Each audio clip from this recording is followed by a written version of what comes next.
Welcome back to the Scarying YouTube channel, where the line between the real and the paranormal blurs. Tonight, I have something darker, something deeply unsettling to share.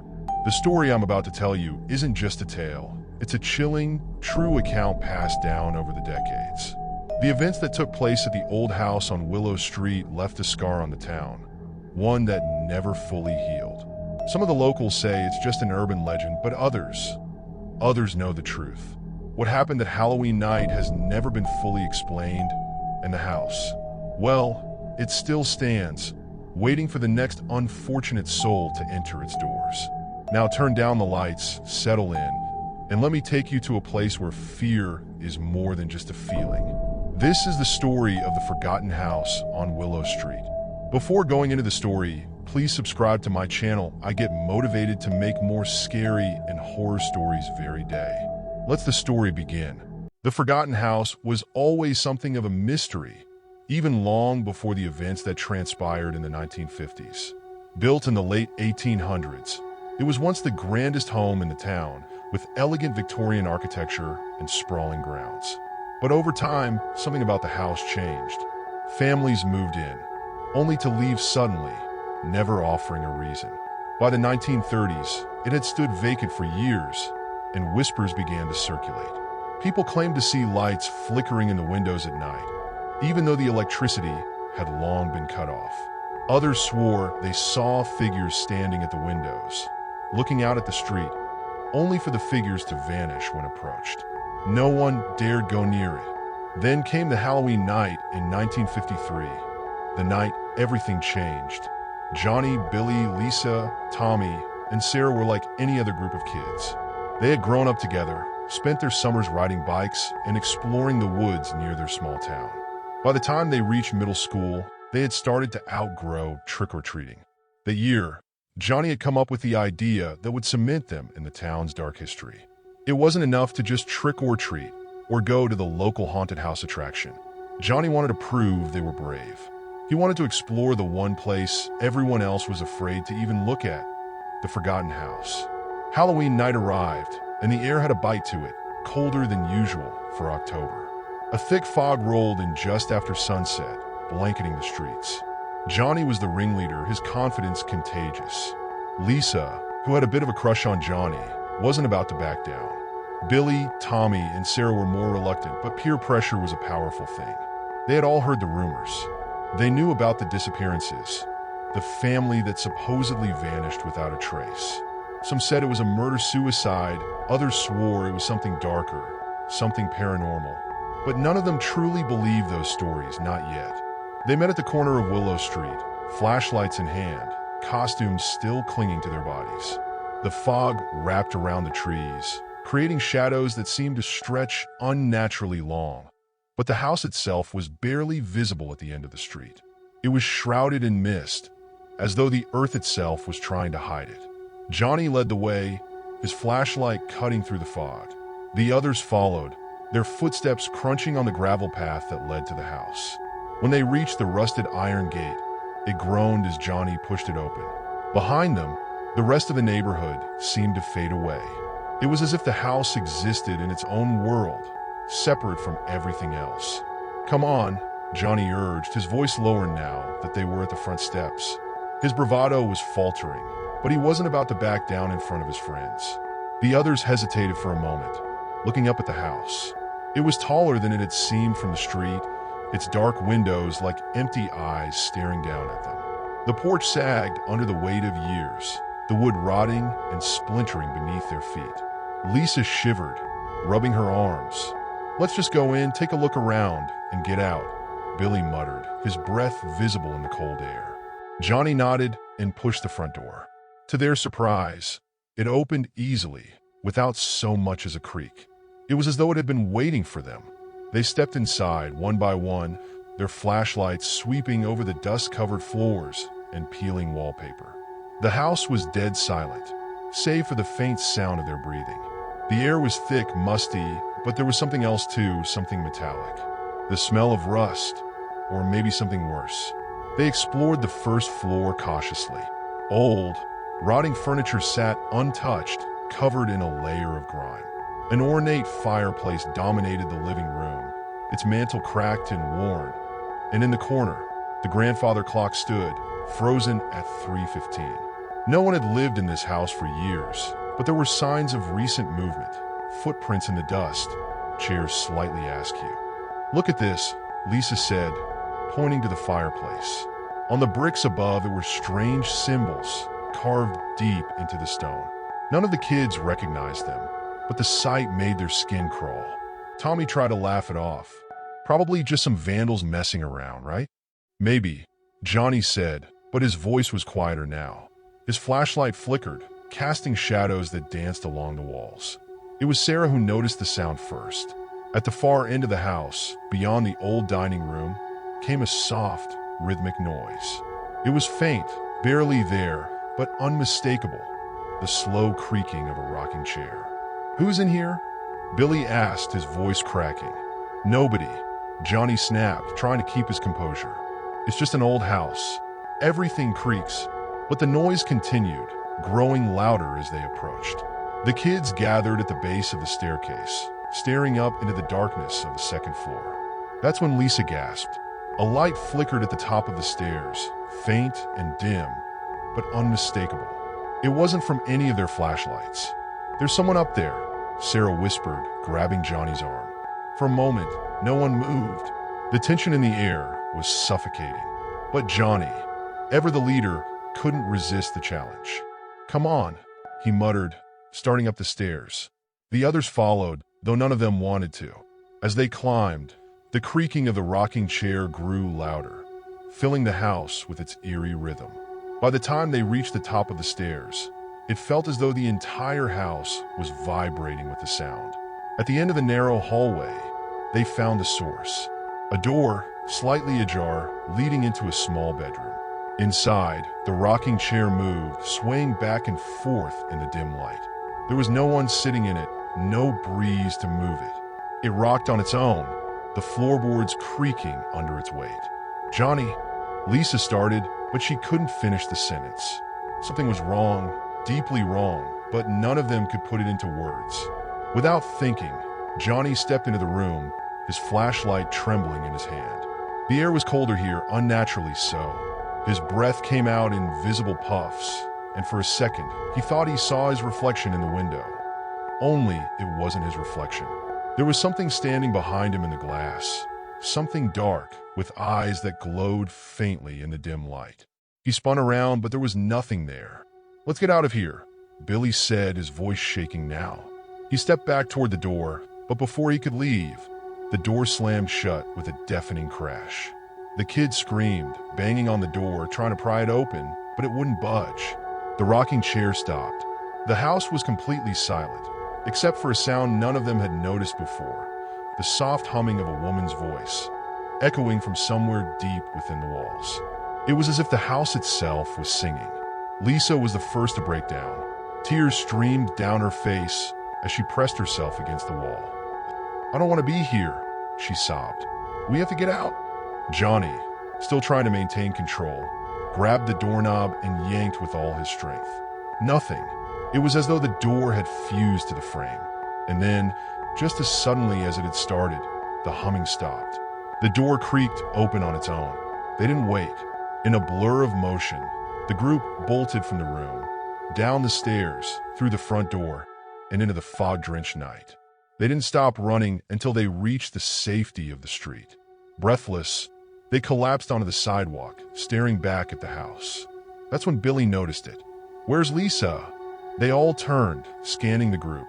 Lisa, who had been right there, had vanished. At first, they thought she had run ahead, but the minutes ticked by, and she never reappeared.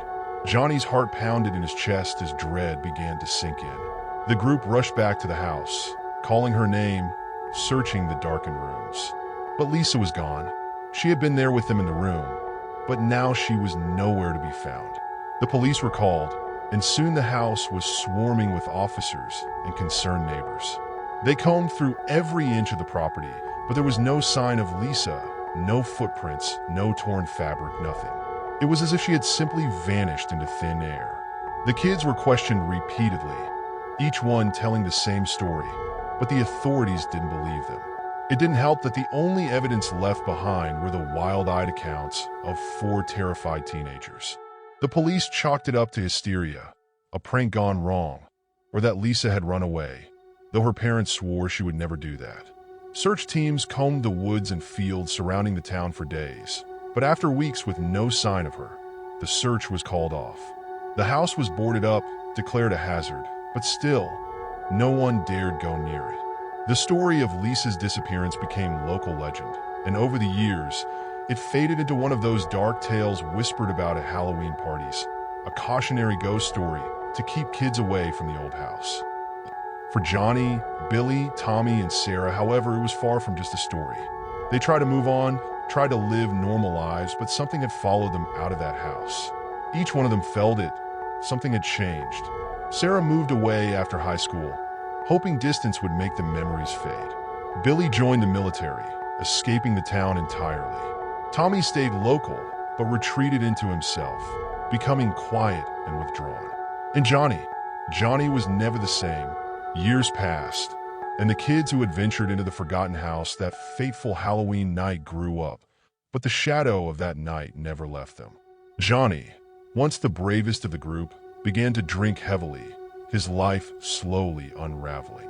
He never told anyone, but every Halloween, he'd see her, Lisa, standing at the edge of his vision, just for a moment, in his reflection, in the corner of a darkened room, sometimes in the headlights of his car when driving down a deserted road.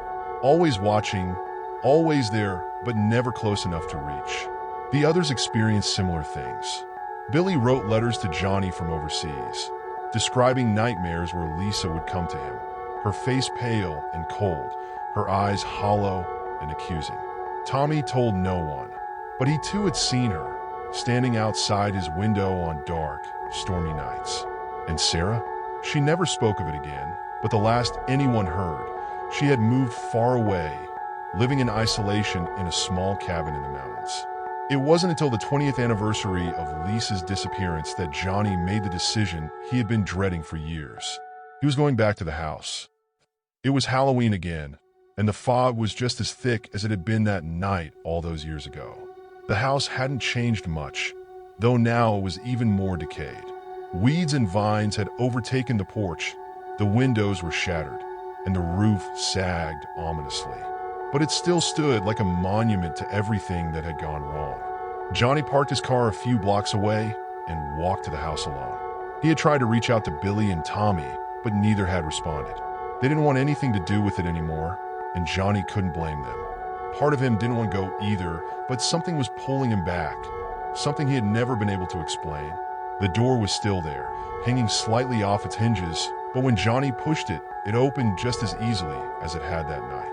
The inside was even more dilapidated now, with fallen beams and broken furniture scattered across the floor. Dust hung in the air like a thick fog of its own, making the light from Johnny's flashlight seem weaker than it should have been. He made his way up the stairs, each step creaking under his weight, and paused at the door to the room where Lisa had vanished. His heart pounded in his chest, every instinct telling him to turn around, to leave, but he pushed the door open. The room was exactly as he remembered it, empty except for the old rocking chair in the middle, still facing the window. But now, the chair was completely still. Johnny stepped inside, his flashlight sweeping the room. He half expected the chair to start moving again, the way it had all those years ago, but it didn't. The room was dead quiet, and then, just as he was about to turn and leave, he heard it, a faint humming, the same soft, melodic voice he had heard on that long-ago Halloween night. It was coming from somewhere deep in the house, echoing through the walls, growing louder with each passing second. Johnny felt a cold sweat break out on his skin, but he couldn't move. His feet were frozen to the spot. "Lisa," he whispered, his voice barely audible over the sound of the humming. The rocking chair began to move, slowly, at first creaking back and forth. Johnny's heart pounded in his chest as the humming grew louder, filling the room with an almost unbearable sound. The air grew colder, the room darker, and the shadows along the walls seemed to shift. Then, out of the corner of his eye, he saw her. "Lisa," She stood just inside the doorway, her figure barely visible in the dim light. Her hair was tangled, her dress torn and faded. But it was her face that stopped Johnny cold. It was pale, unnaturally so, her eyes wide and empty, like she was staring right through him. She didn't move, didn't speak. She just stood there, watching him with that same hollow gaze. Johnny backed away, his breath coming in short, sharp gasps. "Lisa," he whispered again, his voice trembling. "I'm sorry. I'm so sorry." But she didn't respond. Slowly, she lifted one hand and pointed at the rocking chair. The chair stopped moving, and then, without warning, the door slammed shut behind her, just like it had all those years ago. The humming stopped, and the silence that followed was deafening. Johnny turned, scrambling for the door, but it wouldn't open. He pounded on it, just like they had as kids, screaming for help. But there was no one to hear him. Behind him, the chair began to rock again. Faster this time, the creaking filling the room.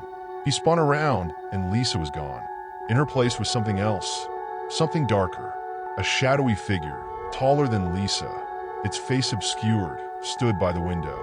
Its presence filled the room with an overwhelming sense of dread, as though the walls themselves were closing in. Johnny's heart raced. He could feel it, something was terribly wrong. He had made a mistake coming back here. Whatever had taken Lisa was still in the house, and now it was coming for him. The figure moved closer, its footsteps silent on the wooden floor. Johnny backed into the corner, his body trembling, his mind racing for a way out. But there was none.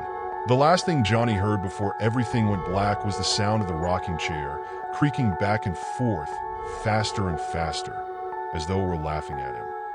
Johnny was never seen again. The house on Willow Street still stands today, abandoned and forgotten by most. But those who remember the old stories say that on Halloween night, if you listen closely, you can hear the faint sound of a woman's voice humming from within. Some claim they've seen shadows moving behind the windows, glimpses of figures that vanish the moment you try to get a closer look. And every few years, another person disappears near Willow Street, their fate a mystery that no one dares investigate too closely.